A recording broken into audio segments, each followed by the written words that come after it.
What's up, YouTube? It's your boy, Vince Rashad, here to do the after Birth of a Nation review. I just went to see the movie. Real good movie. On a scale of 1 to 10, I give it an 8.5. And if you knew my standards, you'll know, man, that anything, whether it's a car, a woman, a movie, a comedic performance, a football performance, a basketball performance, if I give you anything over an 8, that means you are excellent. I won't say that it's better than Malcolm X, but hey, this movie is definitely a top 5 movie of all time. Automatically, man. This movie, like the good reviews that you hear about it are not just gossip. This is a good movie, man. This Birth of a Nation is a good movie. But I will tell you why I took 1.5 points off of it. But this is what I want to hit on. And man, I don't even know where to begin. This entire thing with attacking Nate Parker has been outrageous.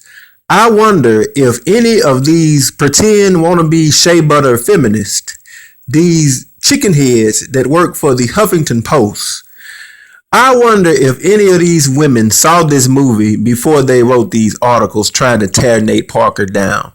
And I will tell you, there is, sadly, I have to say, sadly, just one Uncle Tom aspect of Nate Parker. He's not a sellout. I mean, well, look, he's not a coon. Okay, Nate Parker is not a coon. But technically speaking, he's a little bit of an Uncle Tom. A coon and an Uncle Tom is not the same thing. He's a little bit of an Uncle Tom. But here's the deal. Man, look, Nate Parker in this movie, for all that I know, this is what I know. In the 7th grade, I signed up for African American Studies. There's literally one page of material that I read about Nat Turner. Only thing that I ever read about was that he had dreams, that he was a preacher, and that he had dreams about black clashing with white, or black forces clashing with white forces, or something like that. And that he led a slave revolt, and that he killed about 60 people, and that he was eventually hung. And, him and all his fellow comrades were hung, which they were in this movie. But Nate Parker loves black women. And this is the aspect of it that I just think is so ridiculous, the way that this man has been attacked by these women in the media. Nate Parker, early in this movie, because the thing about it is that you pretty much had to make up the storyline. You had to make it up. And see, the reason why I stress that is because black women on YouTube sit around with black men on YouTube all day. And Nate Parker more off represents the super duper average black dude. Plain and simple. He just decided that, hey, if you know your history, you know that before Nat Turner, there was Gabrielle Plesser in 1800. Gabrielle Plesser led a slave revolt just a few days or a few weeks after his wife, and I emphasize his black wife, was sold to another plantation. So Nate Parker knew that this story had to center around Nat Turner's relationship with a black woman. And in this movie, on 3 separate occasions, Nate Parker literally depicted black women as dark-skinned angels. And then on top of that, Nate Parker, in this movie, he shows the spiritual, what he believes to be the spiritual and the healing aspect of black women. And the movie starts in Africa. It starts in Africa, and it starts with Nat Turner as a little boy. He's on his dad's plantation. His dad kills some white folks and runs away.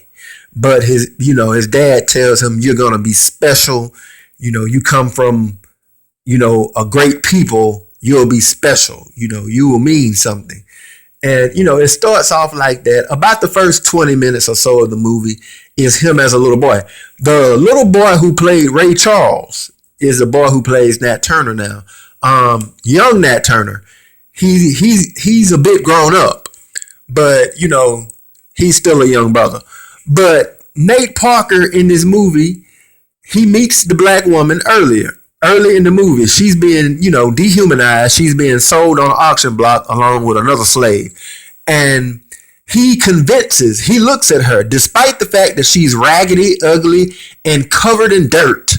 He looks at her and convinces his master to buy her. Now, when you think about Django and 12 Years a Slave, there were black women in that movie, Lupita Nyong'o and that woman in 12 Years a Slave, Django, but they were just pieces. They didn't really have a major role. Like I said, Lupita Nyong'o had about 2 or 3 lines in 12 Years a Slave. The black woman that Nate Parker depicted in this movie, who was Nat Turner's wife, this woman actually had a part. She could win Best Supporting Actress for this part, and that's something not being talked about. She could win that because ain't shit else been out this year. The only thing that's probably going to compete with this movie is that dumb movie they got Tom Hanks playing in called Sully. That's it.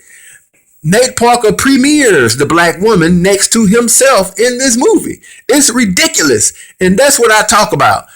The reason why I stress I just went and saw it today is because as you saw this weekend, I've been recording hurricane footage. You know I haven't had time to see the movie.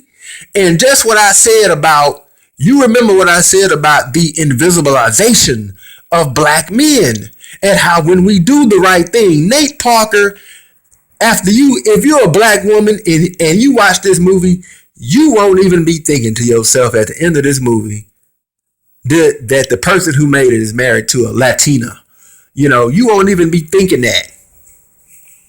A light-skinned Latina who probably got a brown-skinned sister. But, you won't be thinking that. This is just a good movie, and I want to make a part 2. I'm going to go ahead and upload this, but I will say this right here. There's no reason in the world that no black woman should go see this movie. He puts a human face to black women being raped, to black women being beat, to black women being mistreated. And there's a part in the movie where that woman gets raped and they beat her because she must have fought back. And as they say in Chicago, she had the pumpkin head. There's knots all upside her head. And that, just like with Gabrielle Plesser, is what led, along with, wanting to see his people free. That's what led to the slave revolt. She told him, do it for your people and do it for me. And, she turned his head toward her and, looked at her fucked up face after what them white dudes had done to her, during the process of raping her. But it's a shame that black women attack this man. This man is defending you. He's uplifting you. He literally depicts you as angels. I ain't gonna say God, but angels in this movie. Shame on you, black woman.